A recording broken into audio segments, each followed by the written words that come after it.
afternoon, everyone. If you don't know me, I'm Danielle Aguirre, and today I am speaking to 4 important and innovative minds in our industry who also happen to be 4 incredible women. Rowe, Jody Gerson, Golnar Khosrowshahi, and Carianne Marshall are some of the most accomplished voices in publishing and songwriting. But we still have a lot of work to do to ensure that women have similar opportunities to advance in the music industry. In 2021, women were just 14.4% of working songwriters.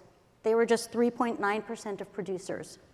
They comprised just 10% of the top 25 executives on Billboard's 2022 Power List. Why is this, and how can we help improve those statistics? Today, this esteemed panel is going to discuss how they got where they are today, where female representation in the industry is going, and what more needs to be done. And we're going to start with Autumn.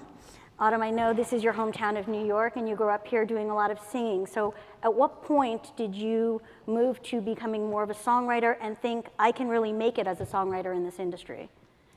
Well, I'm still wondering, can I make it as a songwriter? Every day. I mean, if we see some of the stats right now of how we're being paid. But I started when I was 16 years old.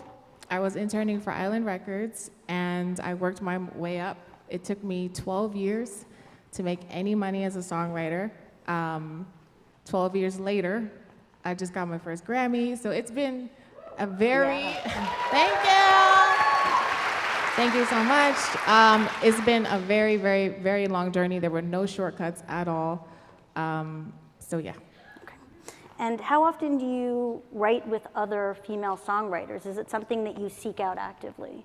Yes, I love women. I love writing with women. I love writing for women. I love producing with women. I'm a part of a group of women where we collectively just come up with ideas and help each other out. We're very supportive. As often as possible, you know, I love that. Just the friendship and the safeness we feel amongst each other. Mm-hmm. And have you participated in songwriting camps? And do you think those are helpful in kind of helping women develop their skills and kind of move forward in the industry?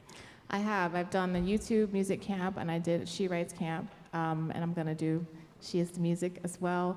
And they were great because actually during COVID, the one Zoom session, which I really loved, was an all-female camp, and from that camp, those 2 women who are both producers as well, we continue to write together and have become really good friends, and we're doing a bunch of things together. So it's just incredible, and it's also great to talk about like your challenges, and you feel so alone, as you know, there's so few of us in the industry, so it feels so good just to talk to someone about similar things, and how did you overcome this, and how did you do this, or how did you get that, you know, and we just kind of share all the keys that we have. Giving you a little bit of a network of other women. 100%. That's great. What I love about the female executives we have on the stage is that they all had very different paths to where they got to today. So Jody, why don't I start with you? How did you start in the music industry generally, and how did you find music publishing specifically? Music publishing by accident. Okay.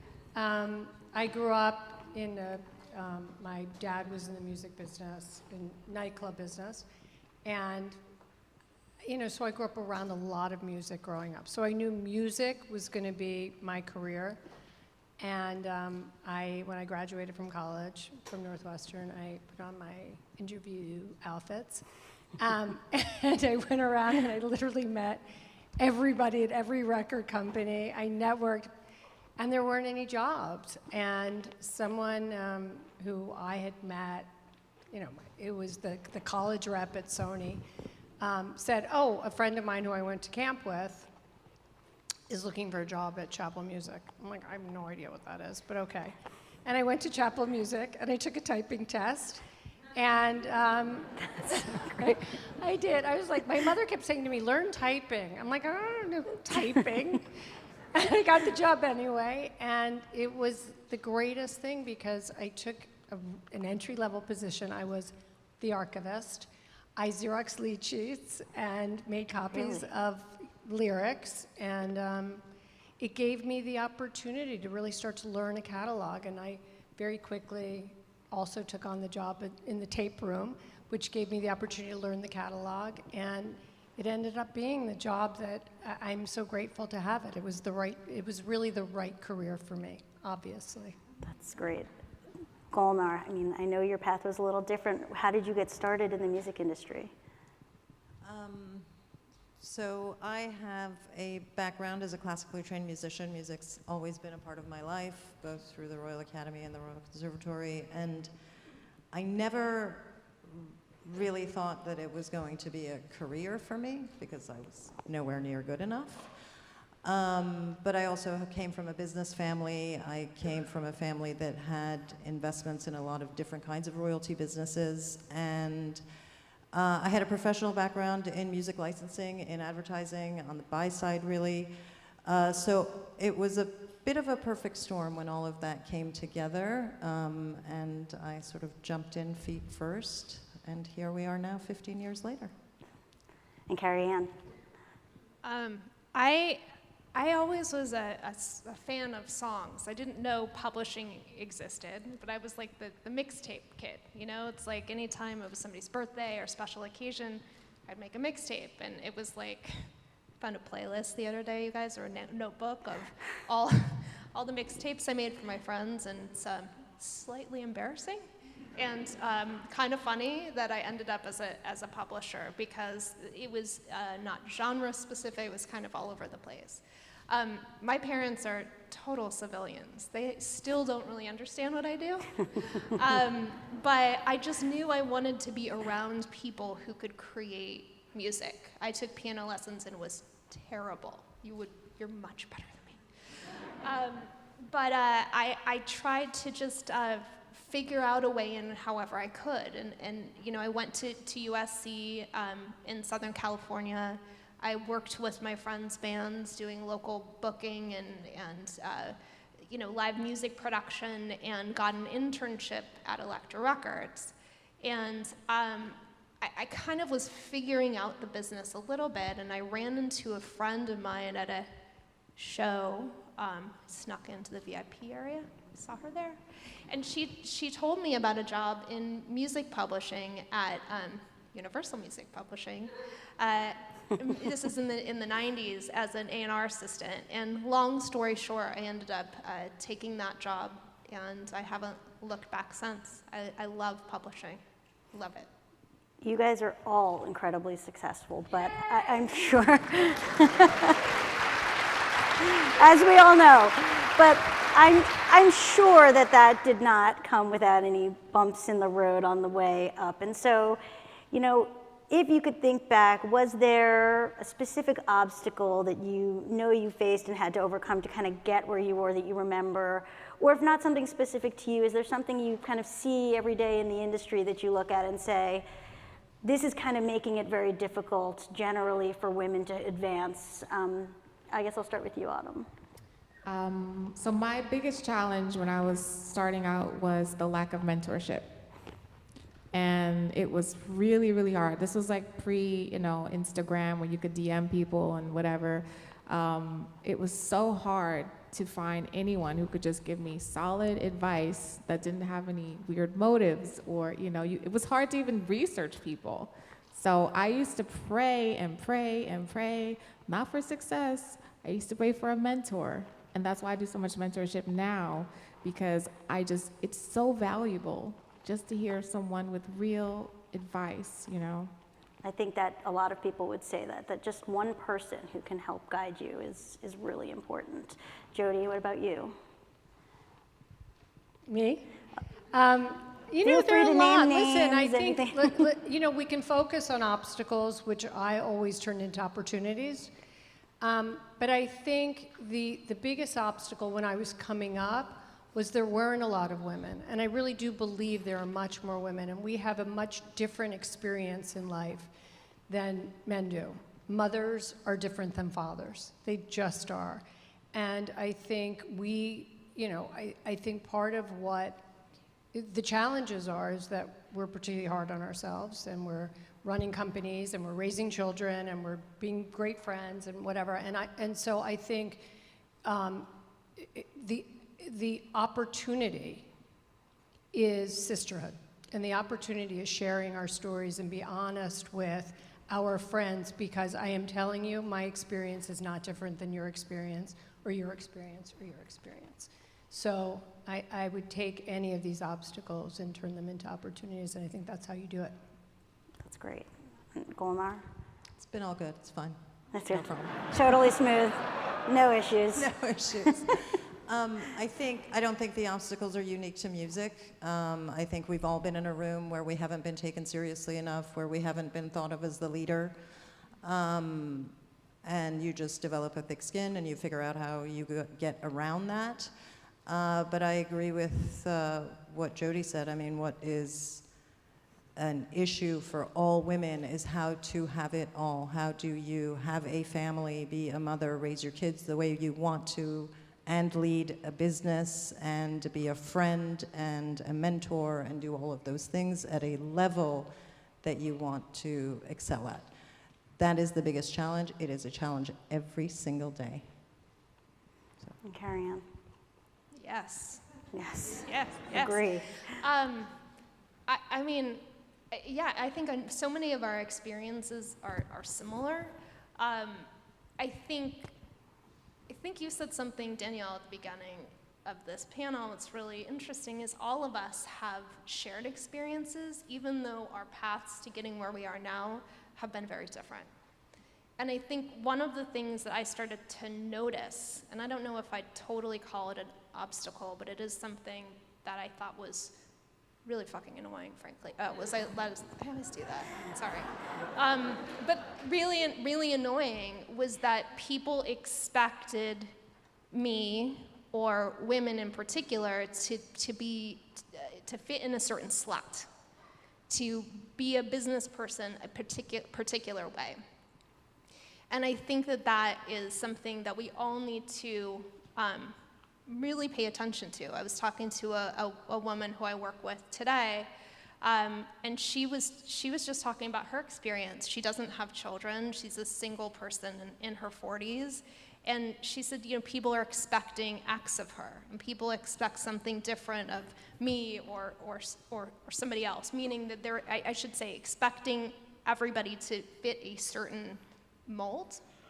And I think that that's a problem, because we all need to be able to achieve what we want to achieve our own way and not have to do it a specific way. But we also need access. You talked about mentorship. You talked about making sure you're turning obstacles into something else, and also making sure that we're, trying to stay balanced and focused. It's a lot to juggle. I love that, and I think that's part of, having more women in the industry that you can look at who have become successful in many different ways. So you see a lot of different models and see that it doesn't all have to be the same model, right? It can be achieved in a lot of ways. You talked a little bit about, mentors, and I think as women become more successful in the industry, it's so important to kind of turn around and pull the next generation of women up. And, maybe Jody, what can publishers do better to empower both female songwriters and females who want to move through our industry as executives? What are some of the things we can do? Well, that's how we arrived at She Is the Music, Okay. because the idea is very simple. Bringing one more woman along creates one more opportunity for a woman. That's it. It's as simple as that. It's, you talk about writing sessions where you felt unsafe. Would you have felt as unsafe if you had brought one female into it with you, or there would have been two of you? And I think for me, in taking this position as chairman of Universal, it was important to me to take this position and to do good with it, not just to be supportive of my songwriters and run a global business, but what was I going to do to help support other women who will be sitting in my shoes one day? How do I help? How do we identify those people? And I think, when I was coming up, there were very few women in any business. And I think those women were holding on to their one position. And that's just the way it was. There was only one. And I vowed when I took this job, I wouldn't be I may be the first, but I will not be the last, and I will not be the only one. And I think having that out in the open changes things. And it's simple. It's not that hard. We're not looking to take down men. There are amazing men in our business. It's not that. And also, we're a business that doesn't want to take down men, truthfully, which is good. It's fine. We're not. I went to early Time's Up meetings. I'm like, that doesn't speak to me. It's not our people. It's just not. And so I think the key is that women supporting women will create opportunities for other women. When I also started out, I remember, as early at Chappell, there was one woman who was in a position of importance. And I went into her office and I knocked on the door and I said, I'm really ambitious. I probably didn't use the word ambitious, but I said, I probably didn't even know it then, but I said, I knew it, but I was probably ashamed to say it out loud. But I did say, can you help me? And she said, absolutely not. She said, no. She said, I'm worried about my career. You worry about yours. And I think that has changed. Wow. I think all of us are aware of creating opportunity for other people. So, Autumn, you just won a Grammy, too, right? For songwriter and producer. One. For songwriter and producer. Let me just give you one. Yes. Focusing on producers, only less than 4% of women are producers in our industry. What are we doing wrong, or maybe what can we do better? So yeah, this particular Grammy for Album of the Year was really significant. For one, John won as the first Black artist in 14 years. But for me, I was the 8th woman to win as a producer. And I like to say that was credited as a producer, because I think the big problem is there's a lot of women who are producing and are not getting credited. I have been in the room and I have seen it happen, and it's disgusting. I have seen my friends put together the session, put together the artist, play chords, their stems are being used, and not get a producer fee. I have seen over and over and over again, and they're too afraid to fight for it because they don't want to ruffle any feathers. They want to, be asked in the room again, and I think that just has to stop. It just has to stop. No, I'm at the point where I'm like, well, you do realize if you want to use the song, I do have to clear it, right? At some point, I'm not going to clear it. Yeah. And, I'm not trying to be difficult, but I feel like we have to take a stand at some point, or we're just never going to get anywhere. So I think it really helps me also, like my production partner, Kizzo, is somewhere here. He supports me. I work with John Baptiste. He supports women. I work with a team of people who are very supportive and listen to my ideas and believe in me, and I feel creatively safe. I didn't always have those rooms. It was so interesting when We Are came out. So many people were like, I didn't know you could write that genre of music. I was like, I was doing that kind of music before I was even writing for other people, but then I tried to do it in this space, and I was always in rooms that weren't safe. So that's a big problem. And how are we gonna fix it? I just feel like we need to not be fearful. We need to report things. There's no one's gonna, we gotta believe in our talent and why we're here. And that's it. Yep. Everything else is whatever, but that's what's gonna carry you for your whole career. And we just cannot create music out of fear. That's a great point. And I love your point about men, right? It's not just women who need to support women. It's also the men who are successful that need to look back and equally support women and men and make sure everyone's getting a chance to move forward. Jody, you are a co-founder of She Is the Music, which is a nonprofit that is focused on achieving equality and inclusivity for women in our industry.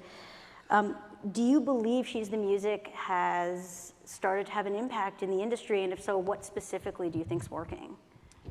We have.